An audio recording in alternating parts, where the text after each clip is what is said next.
ലക്ഷദ്വീപിന്റെ നീലക്കടൽ സാക്ഷിയാക്കി. പർദ്ദയ്ക്കുള്ളിൽ നിന്നും വിരിഞ്ഞ ആ $1,000,000 സ്മൈൽ ഇന്നും മലയാളിയുടെ പ്രണയസ്വപ്നമാണ്. അനാർക്കലിയിലെ നാദിറ ഇമാം എന്ന ആ സുന്ദരിക്ക് പ്രിയഗോർ എന്ന നടി ജീവൻ നൽകിയപ്പോൾ അത് വെറുമൊരു സിനിമയല്ല, ഒരു ദൃശ്യകാവ്യമായി മാറി. മുംബൈയിലെ ഒരു ഗുജറാത്തി കുടുംബത്തിൽ ജനിച്ച് തന്റെ 15-ാം വയസ്സിൽ അഭിനയത്തിലേക്ക് ചുവടുവെച്ചവളാണ് പ്രിയ. ടെലിവിഷൻ പരമ്പരകളിലൂടെയായിരുന്നു തുടക്കം. വെള്ളിത്തിരയിലേക്കുള്ള പ്രിയയുടെ യാത്രയിൽ ഒരു വഴിത്തിരിവായത് മലയാളത്തിലെ അനാർക്കലിയായിരുന്നു. ലളിതമായ വസ്ത്രധാരണവും അതിലേറെ ലളിതമായ ആ പുഞ്ചിരിയും പ്രിയയെ പെട്ടെന്ന് തന്നെ മലയാളികളുടെ പ്രിയങ്കരിയാക്കി.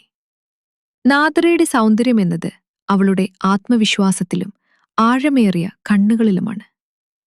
കടൽക്കാറ്റിൽ ഉലയുന്ന ആ തിരമാലകൾ പോലെ അവളുടെ ഭാവങ്ങളും പ്രണയവും പ്രേക്ഷകരിലേക്ക് അലയടിച്ചു. പൃഥ്വിരാജിന്റെ ശാന്തനുവിന് 10 വർഷം കാത്തിരിക്കാൻ മാത്രം എന്തുണ്ടായിരുന്നു നാദിറയിൽ എന്ന് ചോദിച്ചാൽ ഒറ്റ ഉത്തരമേയുള്ളൂ: ആ ചിരി.